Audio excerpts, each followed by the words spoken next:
Assalamualaikum warahmatullahi wabarakatuh. Alhamdulillahi wa kafa, wassalatu wassalamu ala rasulillahil mustafa wa ala alihi wa sahbihi wa man waffa. Amma ba'du. Alhamdulillah, para jamaah sekalian yang dirahmati Allah, kita insya Allah di pagi hari ini kembali melanjutkan materi tentang beberapa hal kejadian-kejadian, intinya seputar tentang permasalahan di akhir zaman ya. Bisa dikatakan kalau dalam bahasa ilmu syar'i disebut dengan hadis-hadis nubuwah nanti Pak ya.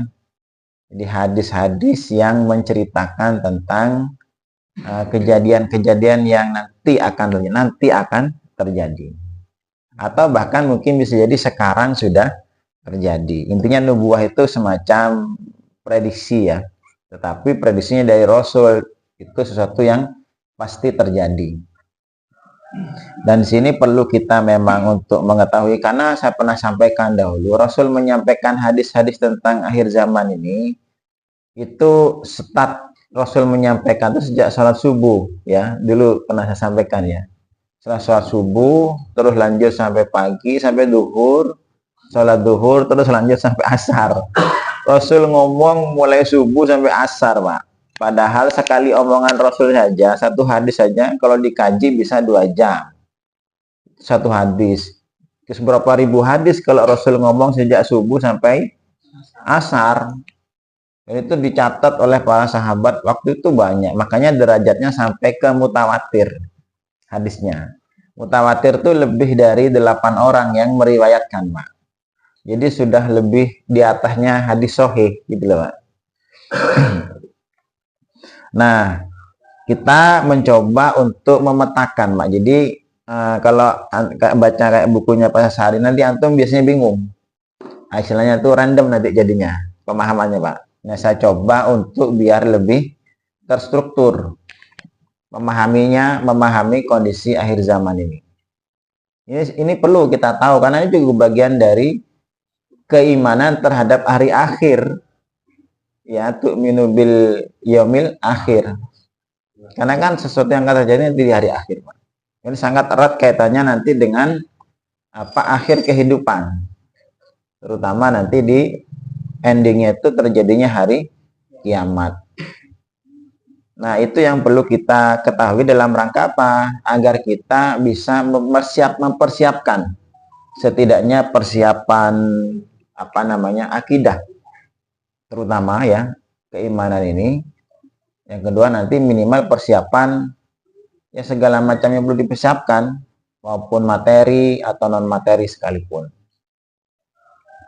Nah, kemarin kita sudah kaji, jadi kalau di inti pembahasannya itu kan diawali dari pemahaman tentang 5 fase itu Pak ya. Diingat-ingat, saya ulang-ulang itu 5 fase kehidupan umat Islam itu. Fase 1 fase kenabian, kemudian khilafah ala minhajin nubuwah yang kedua, yang ketiga kemudian mulkan abdon ya, raja-raja yang menggigit, yang keempat mulkan jabariyah, jadi penguasa yang diktator. Nah, yang keempat baru nanti fase kembali ke khilafah ala minhajin nubuwah. Nah, ini coba dipahami di sini secara umum nih ya. Nah, pada saat ini kita bernafas, semua ulama, semua kaum muslimin sepakat kita sedang berada di fase keempat ya. Fase di mana fase yang paling kelam di perjalanan umat Islam Pak. Fase paling kelam. Jadi fase yang penuh dengan kegelapan, penuh dengan fitnah pada saat sekarang ini sedang menjalani kehidupan ini Pak. Nah, ini perlu kita tahu nanti, karena yang namanya hidup di masa fitnah tentu ujiannya sangat besar ya. Nah, kita nanti sebagaimana sudah kita kaji kemarin ya, kita sedang pada tema pra munculnya Imam Mahdi, Mak. Tidak membahas Dajjal dulu, Dajjal nanti belakangan, ya. Dajjal itu belakangan, Pak. Karena ketika Dajjal itu muncul, itu sudah berarti pertanda masuk ke alamatul kubro, tanda besar itu. Kalau tanda besar sudah terjadi, satu saja, itu sudah cepat, yang lainnya langsung terjadi, Pak. Nah, kita belum ke sana. Jadi kita masih sebelum masa munculnya Dajjal. Nah, kita coba kaji, karena Dajjal itu tidak akan muncul nanti kecuali Imam Mahdi sudah muncul duluan. Gitu loh, Pak. Jadi urutannya itu tidak mungkin Dajjal itu muncul sebelum Al-Mahdi muncul. Jadi yang muncul duluan itu adalah Imam Mahdi. Nah, kejadian-kejadian, sedangkan kita tahu, ini coba dipahami, Imam Mahdi ini kalau sudah muncul nanti, kapan Al-Mahdi itu munculnya? Ketika alamatul sugro, tanda-tanda kecil kiamat sudah semuanya terjadi, Pak. Maka silahkan antum, kalau itu bisa dibaca di buku-buku kayak gini, Pak, ya. Apa saja yang termasuk tanda-tanda kecil kiamat? Kan banyak sih, ya. Nah, kalau masih ada yang belum terjadi dari tanda-tanda kecil itu, maka Al-Mahdi masih jauh. Tapi kalau semuanya sudah terjadi ya, tanda-tanda kecil, ingat ya. Ada tanda besar, ada tanda kecil. Kalau tanda besarnya mulai Dajjal, Pak. Kemudian ada tanda kecil yang banyak sekali lah hadis-hadis tentang akan terjadinya hari kiamat, gitu kan ya. Seperti banyaknya masjid, orang banyak menghias masjid, termasuk banyaknya wanita karir. Wanita karir itu, Pak, ya. Wanita bekerja di luar rumah, itu bagian dari tanda kecil. Benda itu bukan, Pak, nanti. Jumlah wanita itu nanti di masa fitnah itu nanti ya. Nah, termasuk banyaknya apalagi pasar-pasar berdekatan, gitu kan ya, dalam hadis kan banyak. Orang-orang berlomba-lomba meninggikan bangunan. Bagaimana itu? Yang paling komplit itu bukan di buku ini, Pak. Yang paling komplit tanda kecil tuh di buku Ensiklopedia Akhir Zaman itu, Pak. Kalau mau beli sekitar 200 ribuan lah bukunya itu harganya. Besar segini, tebal, Pak. Nah, kalau versi filenya saya punya, Pak Satrio, kemarin saya kirimi.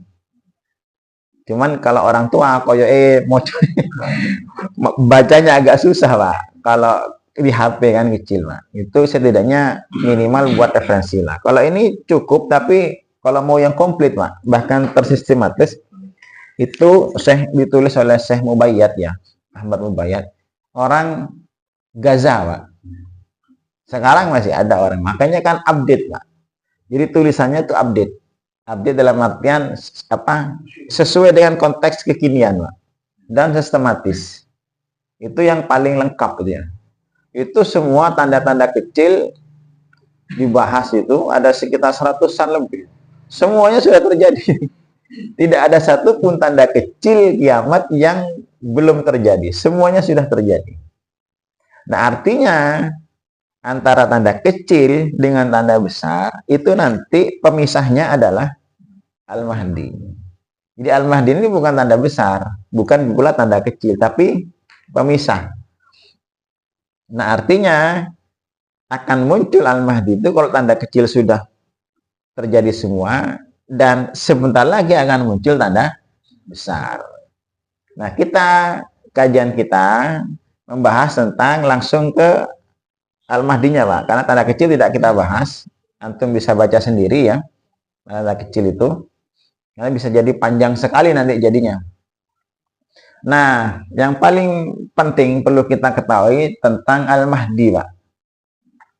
Imam Mahdi ya. Jadi ada 3 nanti yang perlu kita bahas pemetaannya ya. Jadi ada masa-masa sebelum munculnya Imam Mahdi, ada masa pada saat Al-Mahdi sudah muncul, dan ada masa nanti pasca setelahnya Al-Mahdi, Pak. Nah, kita masih masuk di istilahnya zuhur Al-Mahdi. Di masa sebelum munculnya Imam Mahdi. Kalau di ensiklopedia akhir zaman itu ada 6, Pak. Nggak tahu halaman berapa, saya lupa. Yang punya di daftar isinya bisa dilihat, Mas Satrio. Ada masa-masa munculnya sebelum munculnya Al-Mahdi. Nah, situ ada 6 kejadian, 6 keadaan yang perlu kita ketahui dulu. Nah, cuman kan ini perlu kajian lebih mendalam, Pak. Karena kan kita harus kolerasikan hadis-hadis Nabi itu dengan konteks kekinian. Jadi biar hidup ngajinya, Pak. Yang kemarin yang pertama, Al-Mahdi itu masa sebelum munculnya Al-Mahdi itu dunia akan dipenuhi dengan kezaliman dan kesewenang-wenangan. Itu pasti, Pak. Yang kemarin kita kaji di Mushaf At-Taqwa. Jadi yang pasti akan merebak yang namanya kezaliman, akan merebak yang namanya kediktatoran, kesewenang-wenangan. Itu pasti itu. Nah, cuman nanti kita bersikapnya bagaimana kan gitu kan ya, agar kita memahami ini kan tidak mudah patah semangat, tidak mudah lemah, dan tidak berkecil hati. Ini namanya kedoliman pasti terjadi, Pak. Sedangkan kita di satu sisi oleh Allah diperintahkan untuk mencegah terjadinya kedoliman. Di sisi lain Allah memang menciptakan terjadinya suasana yang penuh dengan kedoliman. Artinya kita sedang melawan arus, Pak. Maka di sini yang perlu kita ketahui. Sehingga kita bisa pasang kuda-kuda, Pak. Jadi kita sekarang ini beragama, menjalankan perintah Allah, harus siap-siap melawan arus, gitu loh, Pak. Kalau kita tidak siap melawan arus, malah mengikuti arus, berarti kita nanti bisa tenggelam di kedoliman itu. Nah, sedangkan yang namanya melawan arus itu, gimana lah coba antum di melawan arus sungai? Arusnya ke utara, antum ke selatan. Kayak apa? Gitu kalau tidak kuat, bisa hanyut, Pak, iya kan? Maka dibutuhkan fondasi yang kuat, tenaga yang super. Ibaratnya begitu. Nah, ketika kita melawan arus kezaliman ini, yang sudah masif, Pak, ya, sudah mendunia, ya otomatis nanti kita akan menjadi orang-orang yang terasing, Pak. Kenapa? Tidak sama dengan mayoritas. Nah, kadang-kadang kita tidak siap di sini, Pak. Kalau kita tidak memahami kondisi ini. Kita kan tidak enak, Pak, kalau tidak podobek ke tonggone, Pak. Iya kan? Tidak enak, Pak. Itu tabiat kita. Apalagi dirasani, Pak. Kalau Rasul bukan dirasani, Pak. Dikepui kan gitu kan ya. Nah, di sini yang perlu kita, kalau kita kaji ini, iya memang kan begitu, Pak. Ada persiapan kita sudah.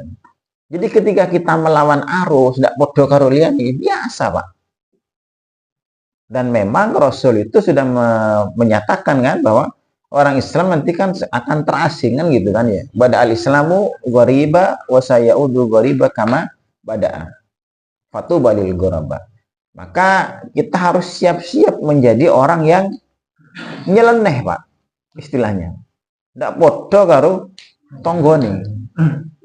Ketika antum di kantor tidak sama dengan orang-orang sekantor, Pak. Sing liyane seneng nyogok, seneng suap, seneng menerima uang. Antum tidak mau. Kan nyeleneh, Pak. Sosok dimutasi karo bosnya. Kalau di kantor kan begitu. Di kampung biasa melakukan ritual-ritual yang sifatnya berbau kesyirikan, bid'ah. Antum tidak mau ikut-ikut. Ya, otomatis kan termarginalkan. Otomatis nanti jadi minimal jadi bahan omongan. Itu kalau tidak kuat, Pak. Itu katut kita, Pak, ya. Apalagi di sebuah gerakan. Pasti nanti akan melawan arus, Pak. Karena Allah menciptakan kedoliman memang harus merebak, kita diperintah untuk melawan kedoliman. Ini persiapan.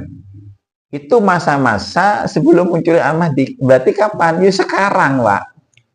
Karena tanda kecil sudah terjadi semua kan. Tinggal nunggu zuhur Al-Mahdi. Tinggal tunggu. Berarti ini sekarang masanya merebaknya kedoliman itu.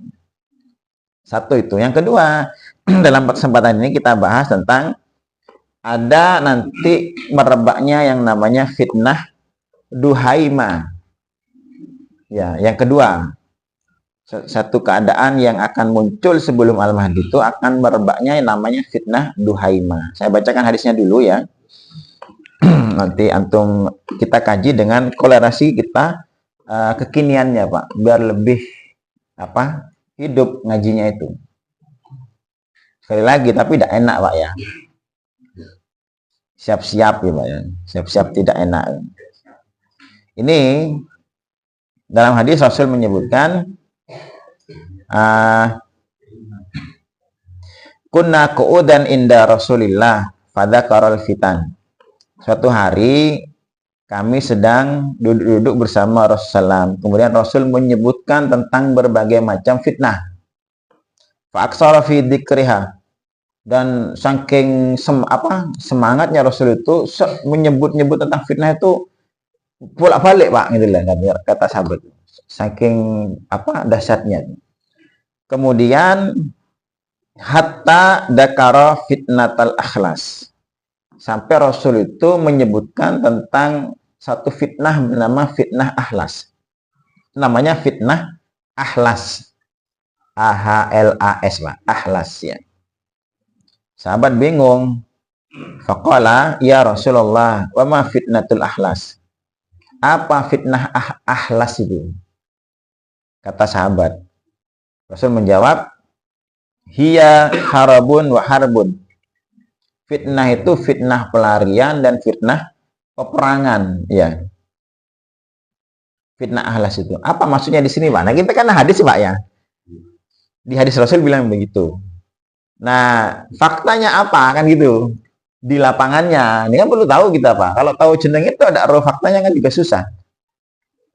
Jadi fitnah akhlas itu akan terjadi kata Rasul, fitnah pelarian dan fitnah peperangan. Nah, kapan ini tepatnya fitnah terjadi? Sudah terjadi tidak? Sudah terjadi, Pak. Itu di zaman kekhalifahan Utsman bin Affan. Karena dalam hadis Rasul mengatakan benteng fitnah itu Umar bin Khattab. Ini juga kaitan nanti dengan pelajaran sirah Nabawiyah, Pak. Sirah peradabannya. Ini saya coba gabung aja, tapi ngajinya agak lambat ya. Tapi minimal biar jelas, Pak ya. Jadi di zaman Utsman bin Affan, kata Rasulullah, Umar bin Khattab itu adalah benteng fitnah. Artinya tidak akan ada fitnah di muka bumi selama masih ada Umar bin Khattab, Pak. Itu. Nah, setelah wafatnya Umar bin Khattab, maka benteng itu hilang.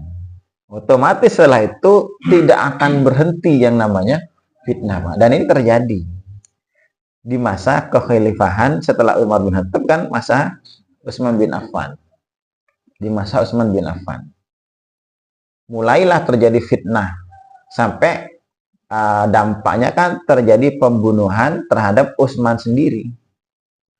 Fitnah itu, Pak. Singkatnya kan memang disebut fitnah itu begini, Pak. Fitnah akhlas tadi disebut peperangan dan pelarian.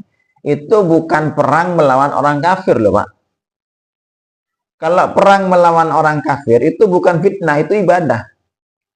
Ingat loh ya. Peperangan melawan orang kafir kayak saudara kita di Gaza sama yang di Suriah itu, Pak. Itu bukan fitnah itu, Pak. Itu ibadah.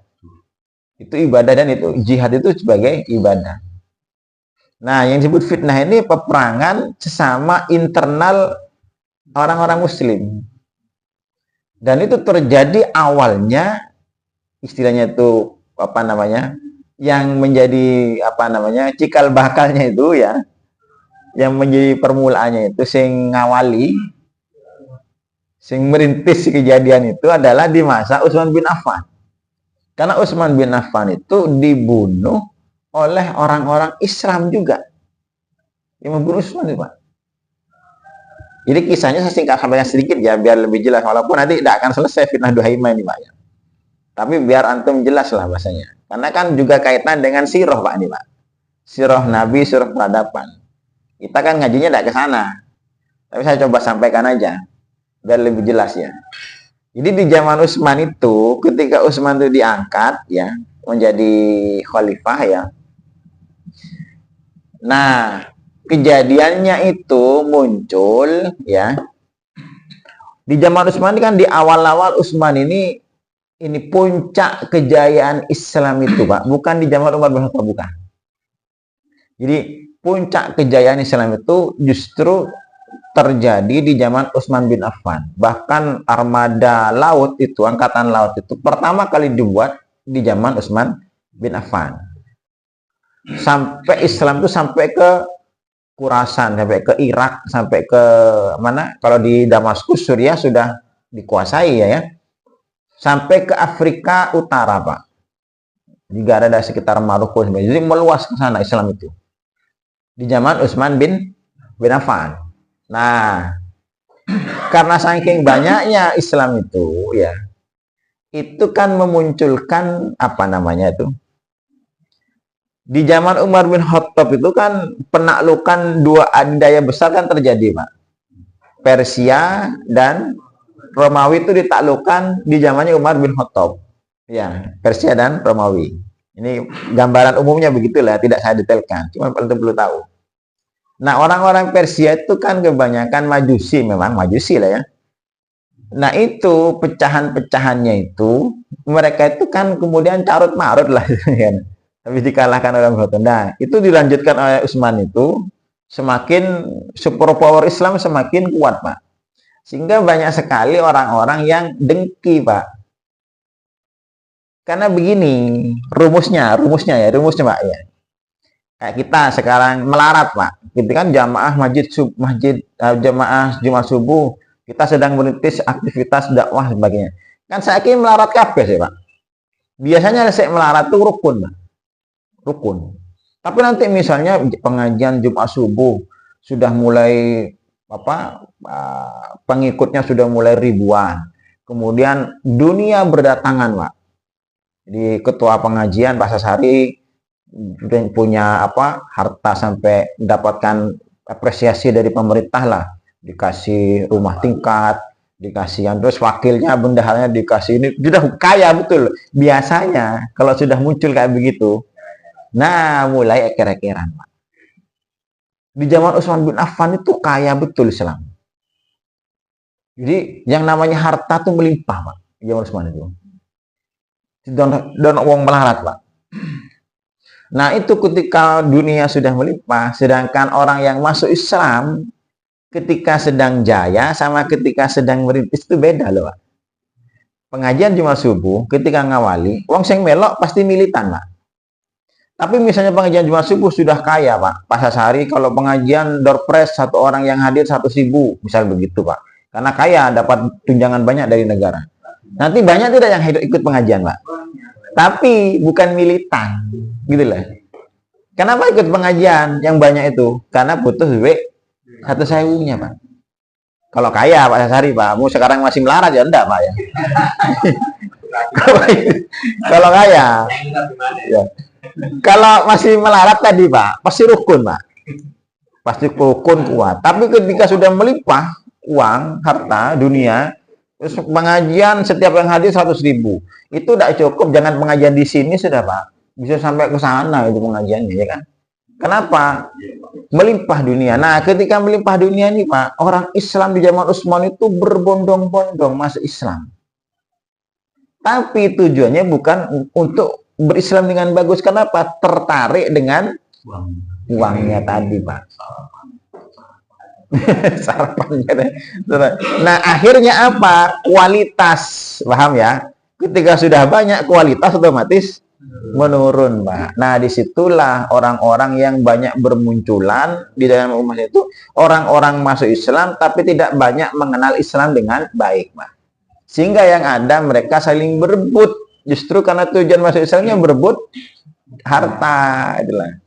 Sehingga timbullah mulai fitnah sampai kemudian ada salah seorang provokator, Pak, yang memang sudah benci kepada Islam. Namanya Abdullah bin Saba, orang Yahudi yang pura-pura masuk Islam. Nah, ini yang bikin desas-desus dulu, Pak. Menjelek-jelekan Utsman bin Affan. Banyak sekali namanya orang dicari kejelekannya bisa, Pak, walaupun sekelas sahabat. Utsman kulo, teloan pegawai Utsman itu semua. Yang jadi sekretaris pribadinya Hakam. Ya, Marwan bin Hakam. Itu Pak Li'e. Yang jadi gubernur di Damaskus Muawiyah bin Abu Sufyan, sepupune. Yang itu KKN Utsman ini, gitu loh Pak. Mulailah, oh iya, satu itu. Yang kedua, coba lihat itu, Utsman itu. Di perang Badar tidak ikut. Di perang Uhud tidak ikut. Sekarang malah enak-enak. Memang tidak ikut di perang Badar Utsman tuh Pak. Tapi tidak ikutnya Utsman itu karena Rasul memang tidak boleh kan. Waktu itu istrinya sakit, Ruqayyah. Rasul itu kan, Ruqayyah kan putra Nabi, Utsman kan mantunya. Man, ojo melo perang, bojone barengi. Yang tidak boleh kan Rasul. Di perang Uhud juga sama. Nah, itu dijelek-jelekan tuh Pak. Utsman tidak ikut perang, sekarang malah ikut menikmati gitu. Nah, yang dikena propaganda itu orang-orang yang tadi baru masuk Islam, yang tidak kenal Islam. Yang mereka masuk Islam karena uang. Dan itu kebanyakan di daerah mana? Kufah, Pak, dan Basrah, Irak. Yang disebut oleh Rasul dahulu disebut daerah Najd, Pak. Sedangkan Rasul pernah bersabda begini kan ketika berdoa, Allahumma barik lana fi Syamina wa Yamamina. Ya wa Yamamina. Ya Allah, berkahilah Syamku dan Yamanku. Sahabat kan bilang begini, Najd juga ya Rasul, doakan. Kemudian Rasul bilang begini, Allahumma barik lana fi Syamina wa Yamamina. Ya Allah, berkahilah Syamku dan Yamanku. Negeri Syam dan negeri Yaman. Sahabat tanya langsung, ngoyak mana? Ya Rasul, coba doakan juga Najd. Kata Rasul, tidak, di Najd nanti akan munculnya fitnah di sana. Di Najd itu Irak, Pak. Makanya semua fitnah nanti munculnya dari Irak itu, Pak. Nah, di sini orang-orang Irak itu termakan propagandanya Abdullah bin Sabah. Ya, sehingga akhirnya mereka itu menuntut Utsman untuk demo untuk agar Lengs turun dari jabatan khalifah. Itu Pak. Sampai kemudian mereka maksa-maksa dan jumlahnya luar biasa banyak, Pak. 3.000 orang-orang Basrah, 3.000 orang-orang Irak.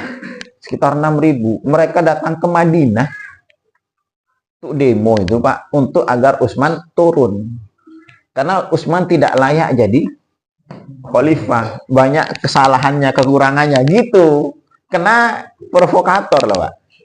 Jadi luar biasa dampaknya provokator itu. Saya sampaikan sekilas ini ya. Tidak detail, Pak. Akhirnya intinya Utsman kemudian dikepung, Pak. Di rumahnya itu. Sekitaran 600 orang. Yang lainnya berjaga-jaga semuanya menyebar di sekota Madinah itu. Yang mengepung rumah Utsman sekitaran 600. Nah, waktu itu terjadinya di bulan Dzulhijjah. Bulan haji. Kenapa mereka menyerang Utsman bulan Dzulhijjah? Dan ini bukan kebetulan. Memang sudah di planning, Pak, oleh Abdullah bin Sabah ini.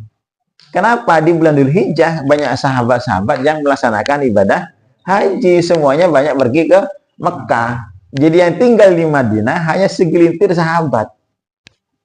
Ada Talha, ada Jubair, ada Abdullah bin Zubair, sedikit, tidak banyak. Sehingga intinya pengamanan di Utsman berkurang. Pinter, Pak. Orang-orang Basrah sama orang-orang Kufah ini, orang Irak, Pak. Akhirnya mereka dikepung. Nah, ketika dikepung itu sama Utsman dilindungi para sahabat kan. Tapi kata Utsman disuruh pulang semua sahabat. Sudah, sana pulang. Saya tidak perlu dijaga. Tidak perlu jaga. Akhirnya Utsman sendirian intinya. Nah, waktu itu kemudian hanya Utsman dituntut untuk mundur lah di demo, Pak. Sekarang, Pak, ya, di demo. Ini demo. Tapi ya tetap saja Utsman karena sudah mendapatkan lisensi dari Rasul Utsman ini, akhirnya tetap, dan intinya mereka kemudian masuk menerobos rumah Utsman, memerangi Utsman sendirian waktu itu. Hanya ditemani istrinya Atikah itu, Pak. Nailah itu kan namanya kan. Waktu itu orang Persia juga istrinya, Pak. Nailah ini, Pak. Ini yang dinikah Utsman usia 18 kan. Utsman waktu itu usia 72, Pak. Boleh bojo umur 18, Pak. Ya. Terkenal cantik memang. Dan dia yang melindungi Utsman sampai tangannya kan putus, Pak. Kena pedang. Termasuk Utsman juga waktu itu sedang membaca Quran kan, meninggal dunia diperangi oleh orang-orang Islam sendiri yang termakan fitnahnya Abdullah bin Sabah. Inilah awal mula fitnah itu, Pak. Setelah ini terus tidak pernah berhenti. Sampai di zamannya Ali, Kisruh, perang Jamal, perang Siffin, perang Nahrawan. Itu semuanya dampaknya dari kejadian Utsman ini aslinya. Salah paham, salah paham, salah paham. Termasuk di zaman Muawiyah nanti. Termasuk setelah Muawiyah, di zaman Bani Umayyah kan. Khalifahnya Muawiyah pertama. Kemudian anaknya Muawiyah Yazid. Anaknya Yazid Muawiyah mana? Anaknya saudaranya Muawiyah nanti Marwan bin Hakam. Itu terjadi peperangan, pembunuhan terhadap para sahabat bahkan. Di zamannya Al-Hajjaj dan sebagainya. Kalau antum paham sirah Nabi ini. Jadi fitnah akhlas itu peperangan. Sudah terjadi itu, Pak. Karena fitnah memang ya. Dampaknya provokator semua. Itu ulahnya provokator semua. Kayak perang Jamal itu Bunda Aisyah satu kubu dengan Bunda Aisyah dengan Tolha dan Zubair bin Awam. Di kubu yang satunya lawannya Ali bin Abi Thalib. Semuanya sahabat yang dijamin masuk surga perang, Pak. Coba. Nanti saiki PKB karo PCNU perang biasa, Pak ya. Kenapa itu sahabat juga, Pak ya? Bunda Aisyah siapa Bunda Aisyah, Pak? Istri Nabi, dibantu Zubair sepupune, Pak, bin Awam. Sahabat yang dijamin masuk surga, dibantu Tolha bin Ubaidillah, juga sahabat dijamin masuk surga. Satu kubu Ali bin Abi Thalib, juga sahabat dijamin surga. Perang, Pak. Itu terkenal dengan istilah perang Jamal. Itu pun ulah provokator, Pak. Abdullah bin Sabah gimana? Saya tidak akan ceritakan karena bukan itu tema kita ya. Setelah itu perang Siffin. Perang Siffin itu kubu Ali melawan kubu Muawiyah. Muawiyah ini siapa? Sahabat Nabi juga. Namanya sahabat kan statusnya radhiyallahu anhu, Mbak. Ali juga sahabat, bahkan sahabat senior. Itu perang itu. Itu sama-sama, itulah fitnah alas, Pak. Peperangan sesama kaum muslimin. Itu dampaknya karena Utsman. Karena Utsman sendiri, karena kejadian Utsman ini cikal bakalnya. Setelah zaman Muawiyah terjadi perang, zaman Yazid malah terjadi peristiwa Karbala itu. Pembunuhan, peperangan yang memerangi siapa? Husain, bukan Hasan, Husain. Karena Hasan sudah meninggal dahuluan. Yang membunuh Hasan itu ya orang-orang Kufah, Pak. Nanti ketika kejadian Karbala di putranya Muawiyah, Yazid bin Muawiyah namanya. Itu pembunuhan Husain itu juga yang merangi itu, Pak. Ketika mau terjadi perang itu, Pak ya. Saya ceritakan sedikit ya. Jadi kan di padang Karbala itu satu desa bernama di kampung Karbala ya. Istilahnya kan singkatan dari Karbun wa Bala.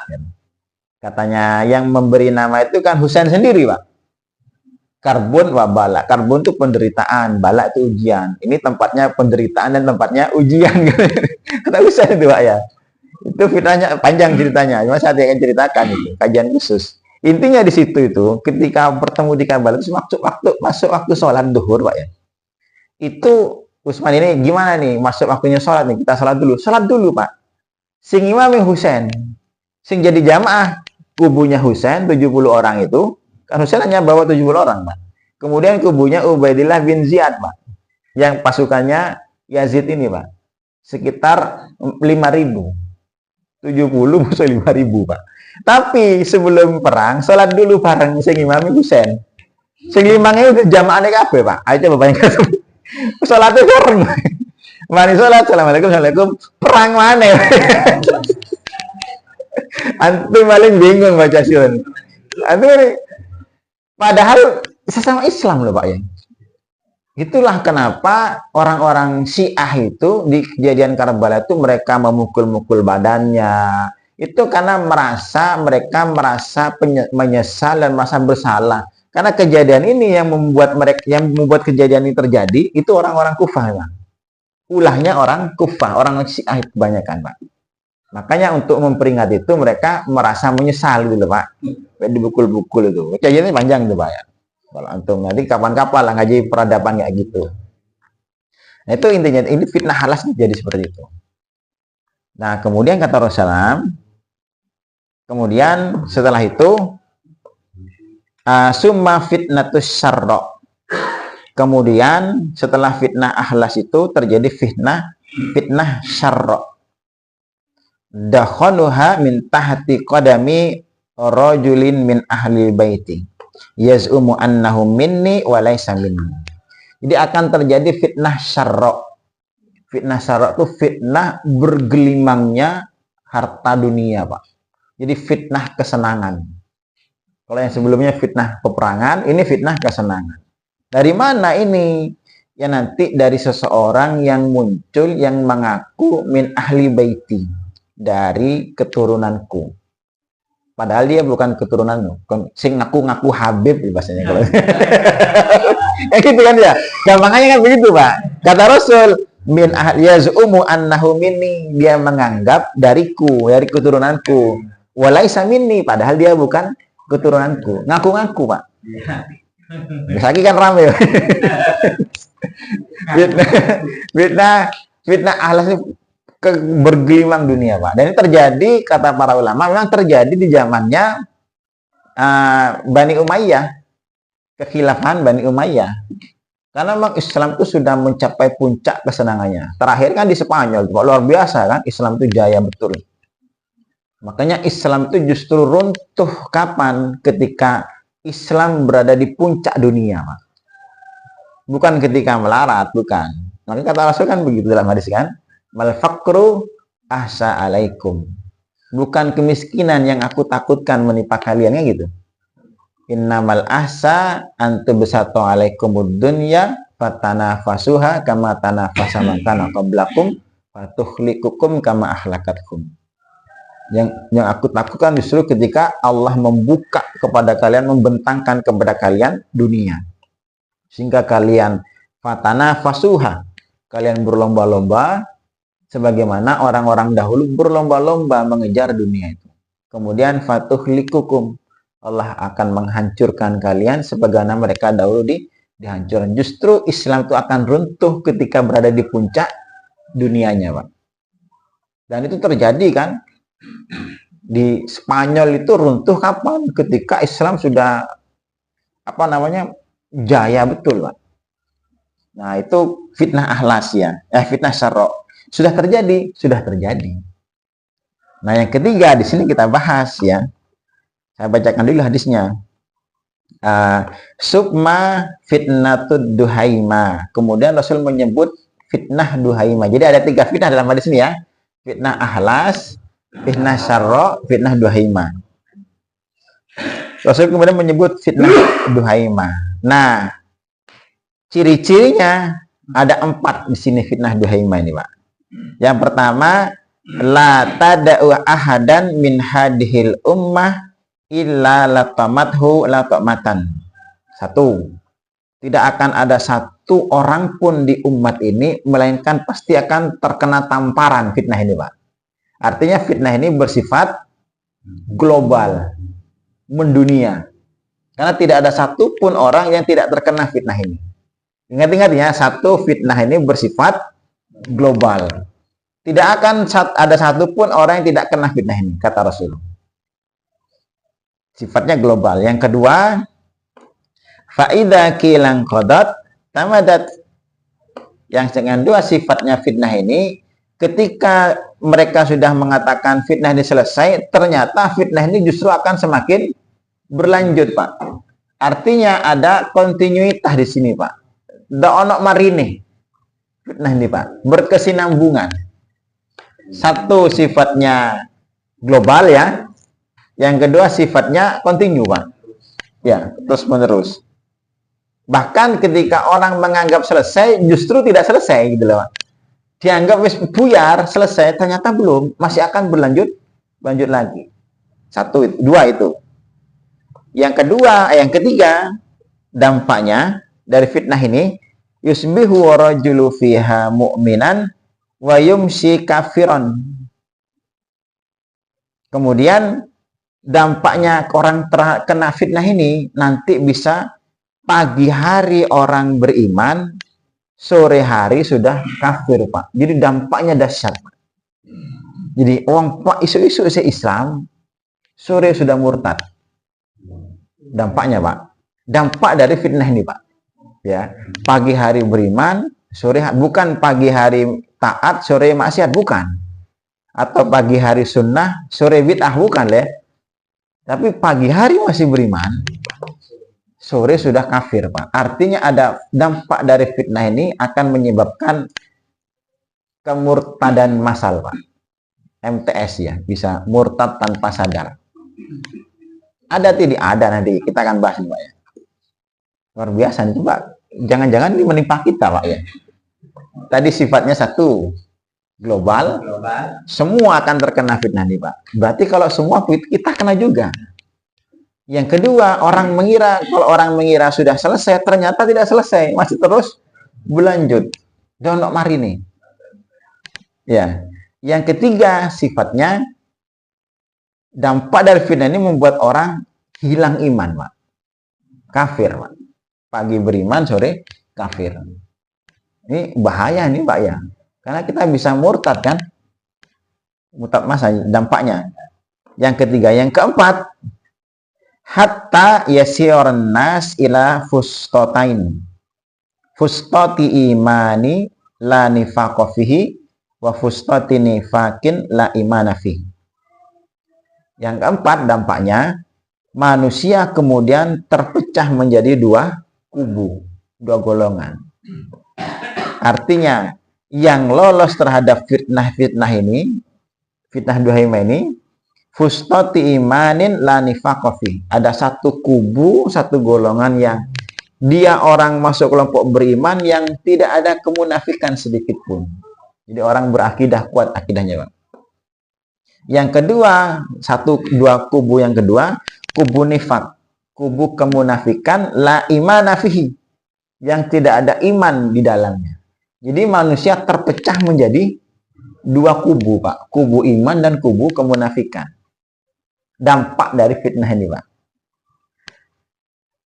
Faida kana dzakum, kalau itu sudah terjadi kata Rasulullah, fantadir dajjal min yaumihi aw min ghadih. Jadi kalau itu sudah terjadi kejadian fitnah duhaimah itu, tunggulah dajjal hari itu atau esok harinya akan segera muncul. Padahal dajjal tidak muncul kecuali Al-Mahdi sudah muncul duluan. Artinya masa Al-Mahdi itu nanti akan muncul diawali dengan fitnah duhaimah. Ya, ingat-ingat Pak. Yang dampaknya 4. Ini ada tuti kayaknya jamnya nih Pak. Bapak di saya fitnah duhaimah ini apa saja duhaimah ini? Ini kan hadisnya begini Pak ya. Realitanya kayak apa sekarang? Ini kan kita tidak tahu. Nah, ini yang perlu kita tahu dulu Pak. Sehingga ngaji itu bisa hidup. Fitnah dampaknya global, sifatnya global. Yang kalau dianggap sudah selesai ternyata masih berlanjut. Dampaknya yang ketiga bisa orang murtad, ya. Yang keempat, manusia terpecah menjadi dua kubu.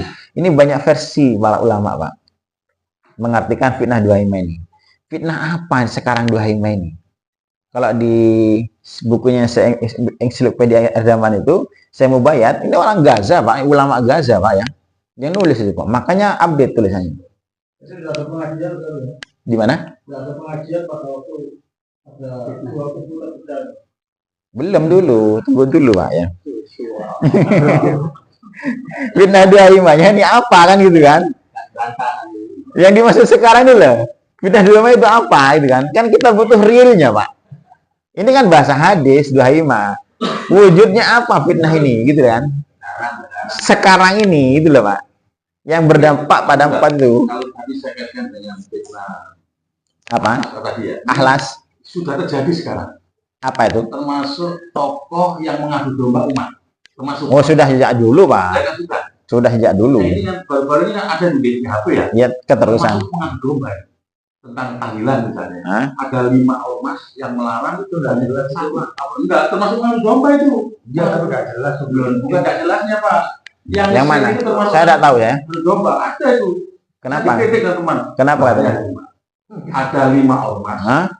Yang menolak tahlil, hanya 1 ormas yang setuju, hanya NU. Bukan disebutkan di situ Pak. memang NU begini. Loh, ini kan mengadu domba, Pak. Contohnya tadi itu. Ya. Itu tokoh agama, Pak, yang itu khilafiyah, Pak ya. Kalau khilafiyah tidak bisa kita setajam itu membahasnya. Ya, itu khilafiyah. Kayak itu kan tahlilan, itu kan khilafiyah ya, masuk khilafiyah. Ya. Termasuk. Ini bisa jadi memang, Pak. Itu kalau khilafiyah, kalau masalah tahlilan khilafiyah, Pak. Khilafiyah tidak bisa setajam itu kita, Pak ya. Ini masalah akidah ya. Di sini, Pak. Ini khilafiyah biasa, Pak. Kalau namanya khilafiyah itu tidak mungkin ada satu kata, Pak. Ketemu tidak mungkin, tidak bisa. Makanya kita harus legowo bahasanya kalau masalah khilafiyah itu, Pak. Ya harus lapang tasamuh istilahnya, saling belapang dada. Itu masanya kan kaitan dengan masalah bid'ah nanti kan. Lalu bid'ah itu kayak apa juga kadang-kadang kita juga ngajinya juga ngambang, Pak. Masalahnya itu ngajinya setengah-setengah itu loh. Sehingga kadang-kadang dokter cermet pisan ngomong, Pak ya. Ini ngomong masalah bid'ah ya udah ngerti bid'ah gitu kan. Kan begini contohnya, saya berhentikan dulu sini ya, karena ini panjang, Pak. Nanti saya bahas di pertemuan akan datang fitnah duhaimah itu, Pak. Contoh bid'ah lah, Pak ya. Antum yang ketahui bid'ah itu apa sih? Saya ingin tahu aja, Pak. Bukan, Pak. Kullu muhdatsatin bid'ah, ya kan? Wa inna syarrul umur muhdatsatuha. Fa inna kulla muhdatsatin bid'ah wa kulla bid'atin dhalalah. Kullu dhalalatin finnar. Hadis yang paling sering, yang paling populer dipakai tentang bid'ah itu kan, coba sebutkan hadisnya saya. Yang paling sering dipakai tentang bahaya bid'ah, tentang keburukan bid'ah itu kan, man amila amalan laisa alaihi amruna fahuwa raddun. Satu, ya kan? Man ahdasa fi amrina fihi laisa minni falaisa minhu fahuwa raddun. Imam Bukhari. Kalau yang satu dari Bunda Aisyah. Kemudian dalam hadis juga yang mengatakan tadi itu, Pak, ya, kullu bid'atin dolalah, ya kan? Semua bid'ah adalah sesat. Artinya tidak dikecualikan karena ada kata kullu di situ, ya kan? Jadi kata kullu itu maknanya apa? Seluruh. Jadi sopo antum mengartikan begitu, ya kan? Karena kullu itu bisa sebagian, artinya bisa semuanya, Pak. Tergantung teksnya. Teks bahasanya. Kullu itu artinya bisa semua, bisa sebagian. Dari mana dalilnya? Lihat surat Al-Kahfi tentang ketika Nabi Musa bolongi perahu, Pak. Perahunya nelayan itu, Pak. Kan ngamuk itu kan Nabi Musa itu kan. Ketika Nabi Khidir bolongi perahu. Lu kok dibolongi gitu kan? Oh, kita ngampung gratis malah dibolongi, ngerusak. Kan Nabi Musa begitu kan? Apa kata Nabi Khidir? Wa min waraihim mulukun ta'khudu kulla safinatin wasba. Karena di sana ada raja yang suka mengambil perahu, ta'khudu kulla safinatin. Yang suka mengambil kulla safinatin, semua perahu. Tapi kenapa dibolongi oleh Nabi Khidir ini? Biar perahunya rusak. Kalau rusak kan tidak jadi diambil. Padahal kalimatnya kulla safinatin, semua perahu. Ada raja yang suka mengambil semua perahu. Artinya mau elek, mau apik, tetap akan diambil. Tapi kenyataannya hanya yang bagus kan yang diambil kan. Yang jelek kan tidak diambil. Makanya dibolongi sama Nabi Khidir itu perahunya. Paham tidak? Sampai di sini tangkap tidak? Jadi kata kulla di situ bukan berarti semua, Pak. Artinya sebagian besar. Ya kan? Tunggu dulu, pahami dulu teksnya. Makanya gara ngaji diperdalam, Pak. Biar ada kisruh masalah kayak ginian ini ya. Masalahnya kan. Kulla itu bisa berarti semuanya, bisa berarti sebagian, Pak. Tadi dalilnya mana saya katakan kulla sebagian? Dalilnya kejadian Nabi Khidir ini, Pak. Kata Nabi Khidir kan di sana ada raja yang suka mengambil kulla safinatin, semua kapal. Kalau semua kapal diambil, saono kapal kan dicipik, Pak. Tapi kan kenyataannya hanya kapal-kapal yang bagus yang diambil, ya kan? Yang jelek tidak diambil. Berarti kata kulla itu bermakna sebagian. Satu itu dalilnya. Al-Anbiya. Wa ja'alna minal ma' kulla syai'in hayy. Kami jadikan dari api segala sesuatu yang hidup ini. Allah menciptakan kami jadikan dari air. Wa ja'alna minal ma', kami jadikan dari air kulla syai'in hayy, segala sesuatu yang hidup. Artinya dalam ayat ini Allah menciptakan semuanya dari air. Sekarang pertanyaannya, malaikat dari apa? Dari cahaya. Jin dari apa? Kan tidak dari air semua, Pak. Tapi ayatnya waja'alna minal ma', kami jadikan dari air kulla syai'in, segala sesuatu. Kata kulla itu bisa berarti semuanya, bisa berarti sebagian. Pahami dulu di sini, Pak. Iya kan? Nah, sekarang pertanyaan saya, kullu bid'atin dolalah. Kullu, semua bid'ah. Ini semuanya artinya semuanya total atau sebagian? Yang mana? Kan itu kan ya. Berarti ada bid'ah hasanah juga ini. Iya, jadinya kan itu ya. Semuanya itu belum dulu, jangan buru-buru, Pak. Ngajinya udah dulu, Pak, ini, Pak. Makanya saya kan nggak ketemu ini. Ngajinya ngambang masalahnya antum ini.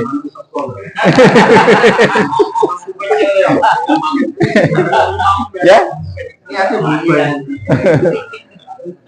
Jadi begini, biar kita paham lah. Jadi kullu dalam bid'ah itu begini. Kalau bid'ah semuanya kullu, kalau kullu semua berarti tidak terkecuali. Sekarang berarti semua bid'ah adalah sesat. Iya kan? Semua bid'ah adalah sesat. Iya kan? Tidak ada sedikit pun yang hasanah. Berarti kan begitu kan ya? Berarti mangan ge sendok bid'ah. Gamek bid'ah. Oh, tapi itu kan masalah agama yang dikatakan bid'ah sesat itu. Kalau masalah dunia tidak masalah, kan begitu. Berarti kata kullu tidak semuanya, Pak. Kalau kata kullu semuanya, mau bid'ah dalam urusan agama, mau bid'ah dalam urusan dunia, semuanya sesat. Tapi kan kenapa dikecualikan hanya masalah agama? Ya kan? Karena kata kullu itu sebagian. Satu itu, Pak, ya. Yang kedua, coba artinya di hadis itu, hadis tentang bid'ah itu kan. Man ahdasa fi amrina hada laisa minhu fahuwa raddun. Atau yang satunya, man amila amalan laisa alaihi amruna fahuwa raddun. Coba kalimatnya. Ketuaan nih, Pak, ya. Ganti tema ini, Pak, ya. Ganti tema. Man amila amalan. Ya. Siapa yang beramal satu amalan laisa alaihi amruna, yang laisa alaihi, yang tidak ada atasnya amruna. Amruna itu apa artinya? Perintah dari kami, ya, urusan dari kami. Laisa alaihi amruna fahuwa raddun, maka tertolak. Artinya siapa yang membuat amalan yang tidak ada dasar hukumnya, perintah dari kami, dari agama ini, maka tertolak. Berarti kalau ada perintahnya tidak tertolak. Nah, perintah dalam agama itu bisa perintah secara jelas qat'i muhkamat, bisa yang tersurat atau tersirat, bisa global atau terperinci tafsil, mujmal atau tafsil, Pak. Tergantung. Makanya teks hadisnya kadang-kadang kan kita kan contoh kayak beginilah. Sesuatu yang kita anggap bid'ah karena dianggap tidak ada dalil kan. Padahal tidak ada dalil itu bukan berarti tidak ada dalil. Pertama bukan berarti memang dalil tidak, atau kita belum ketemu, Pak. Satu. Yang kedua, kadang ada dalil tapi sifatnya global, bukan terperinci. Itulah, Pak. Paham tidak di sini ya? Contoh beginilah. Seperti misalnya kayak orang misalnya kalau sholat tarawih itu kan biasanya kan Allahumma sholli ala Muhammad, mari salat, assalamualaikum, berdiri kan ya. Ini kan bid'ah karena tidak ada dalil. Kata siapa tidak ada dalil? Ada dalil secara global, Pak. Kan begitu kan?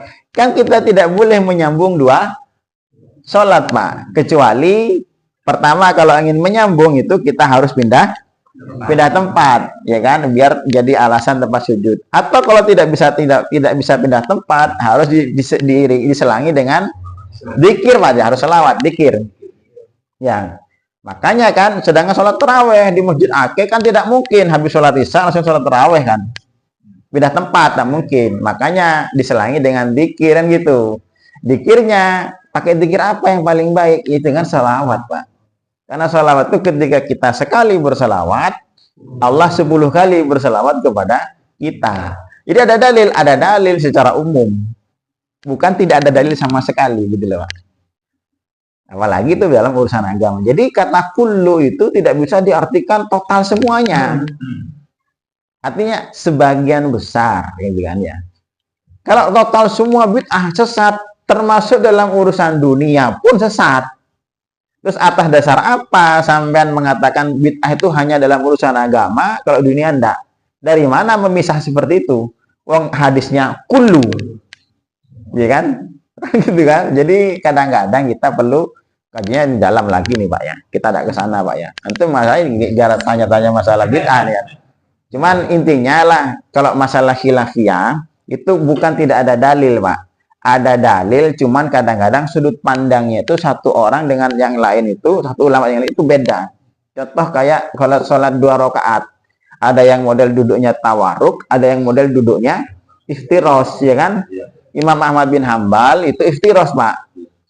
Sholat subuh itu, rakaat terakhir tetap iftiros. Kalau Imam Syafi'i duduknya model tawaruk, itu hadisnya siji, Pak. Foto hadisnya. Cuman mereka satu memandang begini, satu memandang begitu, gitu. Jadi ikhtilaf itu, Pak. Ya, jadi kita ada ke sana, Pak ya. Kita bahas akhir zaman ini, Pak ya. Itu insya Allah nanti kita bahas bid'ah duhaimah. Sementara itulah ya, waktunya habis ini, Pak ya. Kita bahas fitnah duhaimah ya. Insya Allah nanti secara rinci kayak apa fitnah duhaimah yang dampaknya 4 itu, Pak ya. Dampaknya 4, cirinya 4 cirinya. Jadi sifatnya global satu, yang kedua kontinu ya, dianggap buyar tetap ternyata masih ada. Yang ketiga akan menyebabkan orang jadi pagi hari iman, sore kafir. Menyebabkan orang hilang agama. Contohnya kecil aja, pagi beriman, sore kafir. Ya kafir batal iman, Pak. Enggak, contohnya duhaimah. Masing-masing 4 tadi. Kalau antum baca di buku Ensiklopedia Zaman itu, ulama saya mau itu menyebutkan itu bisa satu fitnah duhaimah itu adalah fitnah terorisme, Pak. Fitnah terorisme. Kenapa? Satu ya, dampaknya global. Tidak ada satupun umat ini yang tidak terkena fitnah terorisme. Semua menganggap Islam itu teroris, kebanyakan mayoritas kan. Ya. Yang kedua, kalau dianggap sudah selesai, ternyata masih berlanjut. Mari ente ono mane. Mari ente ono mane, karena memang di create begitu fitnahnya. Yang ketiga dampaknya nanti dia bagi beriman, kalau orang yang pro ke kubu orang-orang barat menganggap Islam teroris itu murtad, Pak. Nanti bukan pernah ngaji wala wal barok dulu. Jadi murtadnya karena wala dan baroknya, Pak. Kan itu batal keimanan loh, Pak. Mesti ingat tidak ngaji wala wal barok kemarin, Pak ya. Ini gara-gara lali juga deh. Atau dibuka di anunya, videonya ada. Ya, wala wal barok itu, Pak. Salah satunya membuat al-mahabbah, an-nusrah, al-mutaba'ah, al-muwafaqah, kemarin kita bahas itu ya. Itu kan tolong menolong, mudaharatul musyrikin alal muslimin. Tolong menolong dengan orang musyrik, mempersulit orang Islam. Tolong menolongnya bisa dengan biaya, dengan dana, dengan tenaga, dengan pikiran, bahkan sekedar menolong dengan doa. Itu sudah masuk kategori an-nusrah dan membatalkan Islam kan? Isu pengajian sore murtad aslinya sudah, Pak. Murtad tanpa sadar. Yang ketiga dampaknya apa? Yang keempat dampaknya terbelah menjadi 2 kubu kan? Sing pro ke Islam mengatakan bukan teroris itu iman yang bertauhid, bagus tauhidnya. Yang pro ke orang-orang kafir aslinya munafik, Pak. Kayak sarungan be kupluan kan, be sarungan be baju takwa. Tapi aslinya sudah benci kepada Islam. Seperti itu salah satunya. Kata saya mau bayar. Salah satunya. Ada yang menyebut lagi ulama lain fitnah demokrasi. Itu masuk kategori fitnah duhaimah. Kayak apa? Nanti kita bahas lebih dalam. Kalau mau belajar tentang fitnah demokrasi, Pak. Ya. Kan tidak enak kan ini, Pak ya? Untuk keras, Pak. Nggak apa-apa, antum kan yang minta nih, bukan saya kan. Dari diri sendiri. Iya, saya akan sampaikan secara detail nanti ya. Siapkan pikiran dan catatan. Jangan Pak, saya ada jangan lanjut. Insya Allah begitulah ya. Sementara itu dari saya belum tuntas, kita hanya contoh sampel sedikit. Nanti kolerasinya kemana, arahnya itu saya kasih gambaran secara jelas nanti ya. Dari saya itu sementara. Assalamualaikum warahmatullahi wabarakatuh.